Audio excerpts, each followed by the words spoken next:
Olá, hoje vamos tratar de um tema de extrema relevância para a saúde masculina, o câncer de próstata e o bem-estar emocional. Para falar sobre esse assunto, convidamos o psico-oncologista Dr. Marcelo Giannini, que é professor e coordenador do Centro de Psicologia Aplicada no campus Tatuapé da Unip. O Dr. Giannini vai explicar aqui para a gente a importância, né, dessa campanha do Novembro Azul, como plataforma de conscientização e mostrar, né, como podemos abordar principalmente essas questões emocionais relacionadas ao câncer de próstata. Seja muito bem-vindo, professor. Obrigado, Silvia. É um prazer poder estar com você aqui novamente, dessa vez abordando a questão do câncer de próstata, né? E quero parabenizar a reitoria aí da Unip por esse trabalho, excelente trabalho onde traz temas aí muito importantes para a sociedade. Muito obrigada, e obrigada por estar aqui compartilhando o seu conhecimento mais uma vez. Bom, vamos direto para o tema, então. Quais são os principais desafios emocionais que os homens enfrentam ao lidar com esse diagnóstico, né? Câncer de próstata. Ok, Silvia, os desafios são imensos, né? Porque quando fala do câncer de próstata, a gente está falando de lidar com um estigma muito grande, que é a questão da masculinidade, que foi algo que direcionou os princípios da nossa sociedade aí por tanto tempo. Então, eu acho importante a gente dar uma contextualizada, né, de como é a nossa realidade hoje, né? Então, vamos falar, né, da contextualizada do câncer de próstata. Então, a próstata é uma glândula masculina, certo? E essa glândula, ela é comum aumentar com o envelhecer. Com o passar dos anos, é muito comum a esse aumento de próstata. É o que chamamos também de hiperplasia. Então, a hiperplasia, existe a benigna, que é o aumento dessa próstata, porém não tem nenhum indício de câncer, né? Então, todos os sujeitos, né, masculinos, biologicamente, correm essa possibilidade, esse risco de desenvolver o câncer de próstata. E uma coisa importante de ser dita é que as características dele, do câncer de próstata para a hiperplasia benigna, é muito similar. O câncer de próstata ele é silencioso. Então, o que acontece? Muitas vezes ele passa despercebido e o homem só vai perceber, descobrir que está com a doença quando ela já está mais infiltrada, né? Dando infecções, dores ósseas, que já corresponde a uma metástase, coisas assim. Quando você me pergunta, né, a questão, então, dos aspectos emocionais, é importante a gente parar para pensar de quem a gente está se relacionando, né, ou falando. Por exemplo, hoje em dia há um aumento da expectativa de vida.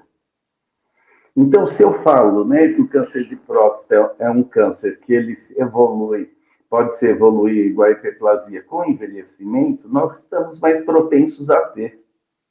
Então, o primeiro desafio é lidar com o câncer como uma doença, como qualquer outra, e que dá para ser tratada, né? Tratada e curada, dependendo do momento em que se pega ela, se verifica e trata ela.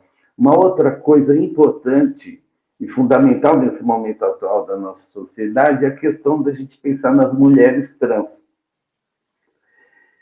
Ela tendo biologicamente o corpo masculino, ela tendo a próstata, ela não deve negar, né, essa investigação também, conforme vai a idade, né? E travestis, pessoas binárias, né, que têm o biológico masculino, deve estar atento a ela. Então, quando você me fala, né, quais os desafios emocionais que essa pessoa tem a enfrentar, é uma releitura, é um novo olhar para si, e que envolve, então, como eu estou dizendo, o aspecto biofísico-social. É muito Nossa, que complexo. complexo e muito importante, muito completa essa sua resposta, abrangendo tudo. E é importante nessas campanhas. Tudo bem, todo mês tem uma cor, todo mês do ano a gente tem uma conscientização para alguma coisa, Mas para você, né, como a sociedade pode oferecer um apoio durante esse Novembro Azul? Qual a importância de ter essa campanha? Tá? Eu acho que ela incentiva muito a comunicação. Então, a gente tem que aproveitar e desenvolver mesmo a comunicação de formas mais claras, em pequenos grupos, né, desmistificando valores, desmistificando regras que já estão ultrapassados. O cuidar da saúde é uma característica que sempre foi colocada muito de forma feminina, como se o homem não precisasse de cuidar do seu físico, não precisasse de se preocupar com o seu físico. Isso é uma mentira e que muitas vezes vai acarretar um preço muito custoso lá na frente. Né? Então, permitir a esse homem, né, que se conheça melhor, que expresse, que fale mais dos seus sentimentos, das suas necessidades, dos seus desejos, entre em contato com a sua emotividade. Vai fazer com que ele não se torne um sujeito fraco. Eu acho que é o principal desse movimento, né? E a gente trazer esses novos valores para a vida, porque não é no momento de uma campanha dessa só que a gente está falando do homem olhar para a saúde, mas de uma forma total mesmo, de aprender a cuidar mais de si. A gente sempre, como homem, a gente sempre aprendeu a terceirizar esse cuidado para as mulheres, e não é assim que deve ser. É importante, né? É uma conscientização. Por quê? Porque é exatamente isso que o professor falou. Esse cuidado normalmente ele deixa para as mulheres, né? O homem ele associa qualquer problema, no caso o câncer de próstata, à velhice, à masculinidade. Então, quais são as principais estratégias que a gente pode abordar aqui em relação à prevenção? Estratégias que afetam diretamente e especificamente o estado emocional dos homens que a gente possa passar aqui. Tá. Eu gosto de pensar na questão de desenvolver o autoconhecimento. Né? Então, essa pessoa, ela conhecendo quem ela conhecendo o corpo dela, porque as mudanças físicas, elas vão vir com a evolução da idade. Né? Então, a gente entender que cada momento a gente se expressa e vivencia de uma forma diferente, e que essas mudanças, e com perdas inclusas aí, é inerente à vida, não tem como escapar dela. E a outra questão, né, é identificar os exames, né, porque a gente tem uma dificuldade e um medo muito grande de enfrentar até os próprios exames, É como se o verdade. fato de ir até a eles já fosse, já me traz, na verdade, a angústia de e se o resultado der positivo. Então, isso faz com que, muitas vezes, o homem não se permita nem a chegar lá e fazer os exames. Não é nem homem, né? A gente tem um medo danado. Vai lá, a gente enfrenta, a mulher vai lá e faz. Mas às vezes a gente não quer nem abrir os exames, né? De medo. Então, como os Uhum. profissionais de saúde mental, eles podem apoiar os homens durante o tratamento do câncer de próstata? Como é que vocês Tá. orientam? Aí vou te falar como psico-oncologista, o que eu escuto constantemente, né, dos homens que enfrentam o câncer de próstata. É a falta de tempo, a falta de perspectiva para estar dizendo alguma coisa, para estar entendendo o que está acontecendo com ele e como ele pode estar desenvolvendo e enfrentando essa doença na sua vida. Os pacientes eles referem a se sentir muito pouco ouvido em suas necessidades, em suas especificidades. Isso acontece pelo número grande de pacientes que são atendidos na área da saúde. Então, os profissionais eles acabam enfocando muito no seu aparato técnico e deixando a desejar uma atenção maior, uma escuta que é tão importante para o paciente nesse momento. Muitas vezes o que a gente só precisa é ser ouvido, né? Porque essa parte médica, a parte da ciência, tudo isso acontece, mas a mente, né? Essas campanhas do Novembro Azul, elas abordam as questões emocionais relacionadas a câncer de próstata ou elas focam mais na conscientização da prevenção? O que você acha? Muito pouco focado na questão emocional, ele sempre está muito voltado para a questão dos exames. É importante, Sim, né?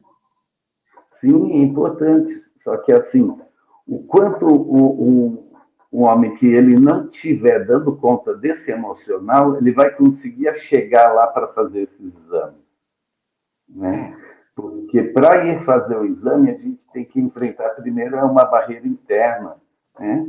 De conseguir essa aproximação e esse encorajamento para conseguir fazer esses exames. Então, infelizmente, as campanhas acabam perdendo sua eficácia porque não tem esse trabalho prévio, né, de levar o homem até a fazer esse exame. Isso é Quer muito mais dizer, subjetivo. quer dizer, aí, no caso, precisa de um acompanhamento profissional, do acompanhamento, o apoio social, o apoio familiar. Quer dizer, é um conjunto, né, professor? Então, Silvia, eu não gosto de usar esse termo, acho que o jargão que até está tão batido, que é apoio, ajuda. Essa própria palavra, né, apoio, ajuda, já dá uma conotação de que o outro está num lugar inferior ao meu. É, Isso é ruim, é depreciativo. tá. Então, o que acontece? Independente de um adoecimento, eu acho que as relações elas têm que ser revistas. Se o envelhecer, o adoecimento são questões próprias da vida, né, a gente, quanto mais naturalizá-las, vai ser melhor quando a gente tiver que enfrentá-las. Mas isso é Então, assim, possível? É possível a gente ir? sim. Porque geralmente a gente sente essas coisas na hora que o problema chega. Então, mas quando o problema chega, nós vamos enfrentar aquela situação com os recursos que a gente tem. Então, se eu tenho uma família onde a comunicação não é clara, onde, como homem, eu me coloco como um provedor, como mais forte, como aquele que não tem medo de nada, como aquele que toma sempre a frente das coisas, quando eu estiver fragilizado, eu não vou encontrar espaço para viver a minha dor. Agora, se eu desenvolvi na minha família uma relação aberta, onde eu também tenho os meus momentos de fragilidade, compartilho, assim como os outros, vai ser só mais um problema que eu estou enfrentando. E a família vai conseguir força realmente para lidar com tudo isso. Uhum. Nossa, professor, isso é uma quebra de paradigmas, porque aquela coisa, né, do homem, do provedor, que ainda se mantém ali, eu sou forte, eu sou o esteio da família, né? Eu sou a cabeça de tudo. E aí ele não pode passar nenhum tipo de fragilidade. E quando ele tem um momento que ele precisa ser frágil, ele não encontra espaço. Olha só, e aí é aí que Exatamente. entra o profissional que vai ajudar, né? Isso, Silvia, é tão forte isso que é muito comum os pacientes se emocionarem, chorarem, e dizer que estão se sentindo envergonhados por estarem sentindo tudo aquilo. Mas é Quer incrível. Você sabe dizer, que eu tenho um amigo que perdeu a esposa agora há pouco tempo. Como ele é o patriarca e todo mundo ali fica né, abaixo do guarda-chuva dele, ele falou assim: não, eu não tenho espaço para expressar minhas emoções, eu não posso ser frágil. Você imagina, com um momento desse que nem é, não foi com ele, né? Foi com a esposa dele. Imagina quando é com a própria pessoa, né? O que ela não passa. exatamente. O que ela faz? Ela se isola, né? Isso. Ela se isola, ela foge de todo mundo, a rede social dela fica totalmente limitada, ela não dá conta de enfrentar sozinha aquele problema, né? Então, o que acontece? Ela se esquiva. E isso tudo vai fragilizando ela, e ela vai se vendo cada vez com menos recursos para poder estar enfrentando tudo isso.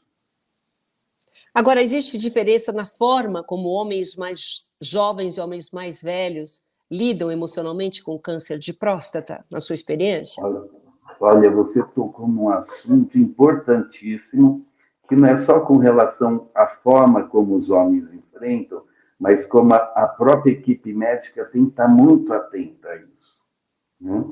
Eu não posso padronizar uma forma de tratamento e cuidado onde muitas vezes não valide aquelas questões que são próprias daquele momento de vida que o meu paciente está vivendo. Então, eu gosto de pensar muito na questão do ciclo vital. Que momento da vida esse homem está enfrentando esse câncer? Eu parando para pensar nisso e discutindo junto com o paciente as possibilidades terapêuticas de tratamento, se vai ser uma cirurgia, se vai ser uma rádio, né? E quais as sequelas que esses procedimentos vão poder correr o risco de deixar na vida da pessoa, é fundamental de ser dito e trabalhada. Além de também averiguar como eu posso me precaver diante disso. Um exemplo que eu poderia te dar, se é um homem que, por exemplo, não teve filhos, né? E ele tem essa intenção, por que não pensar num banco de sêmen, né? E fazer uma reserva do seu sêmen? Uhum. A própria questão da virilidade masculina é algo que influencia muito na vida da pessoa, né? Se ela está no começo de um casamento, de uma relação, o quanto aquilo vai ser impactante na vida dela. Então, quando a gente faz uma proposta de intervenção, de tratamento, tem que ser discutido todas essas questões. Porque aí é fundamental isso que você falou. Em cada momento do ciclo vital, tem questões pessoais e individuais que devem ser consideradas. E como incentivar os homens a buscar ajuda psicológica durante esse tratamento do câncer de próstata, doutor? Tá. É uma coisa muito, muito interessante de perceber, porque assim, a resistência é imensa. Na oncologia, eu costumo ouvir muitos dos pacientes assim: eu não estou louco, eu só estou com câncer. Né? E aí evitar esse contato, não querer dar esse espaço para o acompanhamento psicológico. Quando conseguem superar essa barreira, aí eles começam a ver quanto que aquilo foi benéfico e o quanto aquilo agregou nesse momento de vida e no tratamento que ele está enfrentando. Né? Eu acho que é fundamental a desmistificação, né? Mostrar que ele pode falar, que ele pode sentir, que ele pode se emocionar. Por isso, eu reforço, isso tem que ser trabalhado antes, não adianta achar que naquela hora ele vai conseguir encontrar esse lugar. Né? Faço um paralelo, por exemplo, quando a gente está falando de pessoas idosas e os filhos chegam para mim e falam assim: ah, doutor, hoje ela está aposentada, minha mãe poderia viajar, passear e ficar dentro de casa. Aí eu costumo dizer para o filho assim: mas espera aí, a vida toda ela ficou dentro de casa cuidando de vocês e não viveu outra coisa, então ela não aprendeu. Que tal você pegar na mão da sua mãe e ensiná-la a passear, a fazer amizade, exercitar a vida de outra forma? Então, a mesma coisa, no momento de crise, fica muito mais delicado mexer com essas mudanças, né? Porque a gente tem comportamentos padrões que estão enraizados, não vão se modificar da noite para o dia. Olha, muito interessante, viu, essa reflexão. E como que a gente pode promover o autocuidado emocional nessas campanhas do Novembro Azul? Eu acho que, assim, quanto mais, sabe, pequenos grupos, em organizações institucionais, nas empresas, né? Quanto mais for falado, for dito a respeito do tema, mais o homem vai conseguir se aproximar desse problema e dessa realidade possível de ser vivida, né? E tentando trazer realmente a necessidade de um olhar onde eu posso dizer que estou cansado, onde eu posso dizer que o que eu quero, o que eu não quero, o que eu gosto e o que eu não gosto, né? Porque a nossa formação de base é muito focada no eu tenho o quê. Então, eu tenho que trabalhar até o fim da vida, eu não posso reclamar, eu tenho que estar feliz com sobrecarga de trabalho que eu enfrento. E tudo isso afasta, né, a pessoa dela mesma, vivendo infeliz. E aí uma série de características que, ao invés de ajudar no momento de enfrentar uma doença como essa, vai trazer sofrimento. porque aí vão ser muitas demandas que ela vai ter que estar lidando num único momento. E é verdade. Você sabe que eu acho que essas campanhas, todas, né, sem exceção, elas batem numa tecla bacana. Porque quanto mais você fala, quanto mais exemplos você vê, você se identifica com aquilo. Quanto mais homens falarem, vai quebrando esses paradigmas, né? Poxa, se ele tem a liberdade num encontro com os amigos, poder falar isso, não ter vergonha, porque mulher fala. Ah, eu tô com isso, eu tô com aquilo. Homem não fala, porque faz parte da cultura dele. Então, essas campanhas, elas vão humanizando um pouco os problemas, né, professor? O Silvio, então, eu escuto muito assim, os homens dizem assim, que não podem mais frequentar aquela rodinha do futebol no sábado, ou ir lá tomar uma cerveja com seus colegas no barzinho, na padaria. Por quê? Porque eles sentem que foram afetados na sua masculinidade e que não podem pertencer mais àquele grupo, né? Então, você vê, além da própria doença que traz perdas físicas, a gente começa a perceber uma série de perdas emocionais, sociais, que vão sobrecarregando essa dor. E é uma distorção da realidade, né? Sim, Por que sim. não? Ele pode sim compartilhar as coisas com os amigos. É que a gente tem uma diferença muito grande, os homens das mulheres, nas relações. Os homens se reúnem muito para contar as vantagens, até para inventar mentirinhas, né? Mas sempre no sentido de poder, de ganho, de conquista. Diferente que as mulheres, elas se acolhem. É verdade, é verdade. Bom, mas além dessa conscientização, né, da campanha, quais são as ações práticas, na sua opinião, que podem melhorar o suporte emocional para os homens com câncer de próstata ao longo do ano? O que ele tem que fazer? O que ele tem que prestar atenção? Tá? Então, ele tem que ter o maior conhecimento do corpo dele, né? Como eu falei, entender como ele funciona, porque assim, essas mudanças físicas vão fazendo com que o homem comece a aumentar a ida ao banheiro, né? O jato de micção vai diminuindo, ele percebe que sua bexiga não consegue esvaziar com tanta facilidade como conseguia. Então, a percepção do corpo, eu acho que é o primeiro passo aí. Entendendo que existem mudanças, mas que essas mudanças é próprias do envelhecimento, ela não está definindo aí que existe uma doença, né? Como eu falei, o aumento da próstata é algo normal e que traz essas características.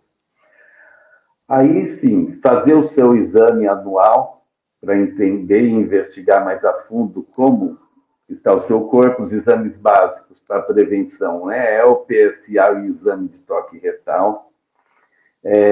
São exames simples de fazer e é tanto, né, laboratorial como ambulatorial, quer dizer, é muito tranquilo.